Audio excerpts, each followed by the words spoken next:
Welcome to White Regis TV Film Review and Preview. I'm Andrew Wright. This weekend, Predator Badlands arrives in cinemas. The film is the 7th film in the Predator franchise, is directed by Dan Trachtenberg, who directed the previous two installments, Prey and Killer of Killers, and Badlands stars Elle Fanning and Demetrius Schuster Kuala Matanagi. The film revolves around Yautja, one of the titular predator species, who is different from the rest of his species, who's an outcast, and who teams up with a damaged Weyland-Yutani synthetic to survive on an inhospitable planet against a team of Weyland-Yutani mercenary scientists, whatever. This new Predator film is notable for containing three firsts. The first is that it's the first main Predator film to have a connection to the Alien franchise outside the Alien vs. Predator films, as Weyland-Yutani is a company that is essential to the plot of the Alien franchise. It's the first Predator film to be rated 12A by the BBFC after previous entries have been rated 15 or 18. The original Predator was rated 18, was rated 18. It's been reclassified as 15, but yeah. And it is the first Predator film to feature the titular creature as a protagonist rather than an antagonist.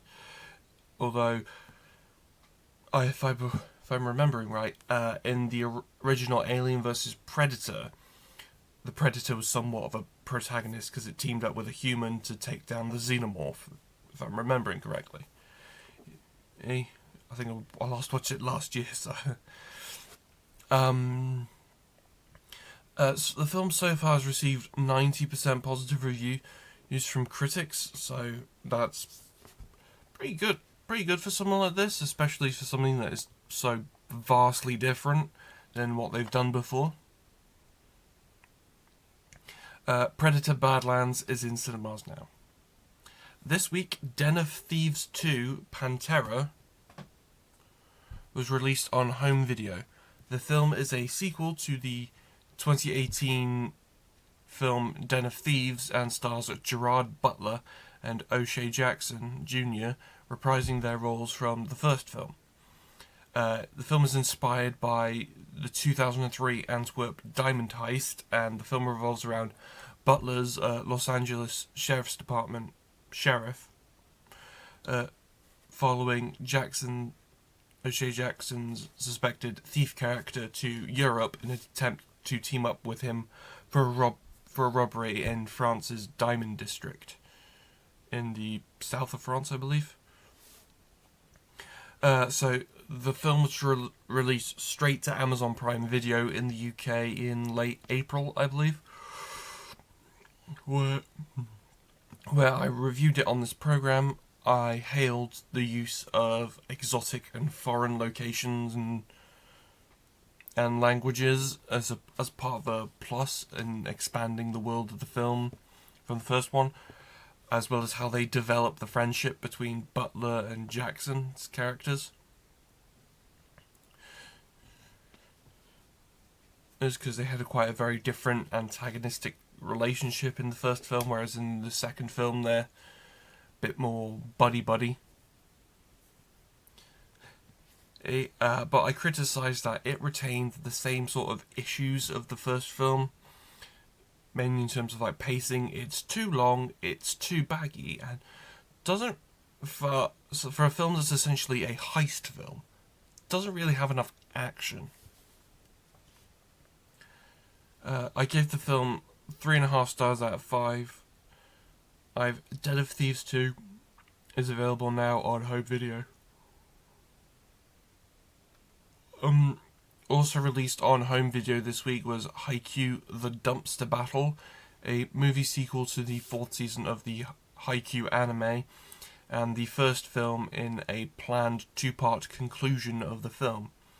The film stars the ensemble voice cast from the anime, reprising their roles, led by Ayumu Murase, Kaito Ishikawa, Yuki Kaji, Yuichi Nakamura, Satoshi Hino, and Nobuhiko Okamoto. The film revolves around the Karasuno High School and Nakuma High School boys volleyball teams facing off for the first time ever in an official match. Throughout the past few seasons, they've played a lot of practice matches, but this time they're playing for the first time in an official match at the national tournament, as they engage in the titular dumpster battle, crows versus cats. But the stakes are at their highest for close friends and rivals Shoyo Hinata and Kenma Kozume, who have played numerous practice matches against each other. They're friends, they're rivals, but this is the match that can't be repeated, it can't be replayed, and for both teams, they need to win. I think I reviewed the film on this program around this time last year when it was released on Crunchyroll, where I praised it for being really pleasing for Haikyuu fans, as well as being tense, having great performances. And I think what I loved most about the film, just from like a filmmaking perspective, was the final play of the game. Not going to give anything away about that, because you got to watch it. I gave the film 4 stars out of 5. Yeah. Haikyuu: The Dumpster Battle is available now on home video. That's all I have for this week, but be sure to check back next week for a packed lineup involving previews for The Running Man and Now You See Me, Now You Don't. I hate that title. As well as reviews for Guillermo del Toro's Frankenstein and F1 the Movie. See you next time.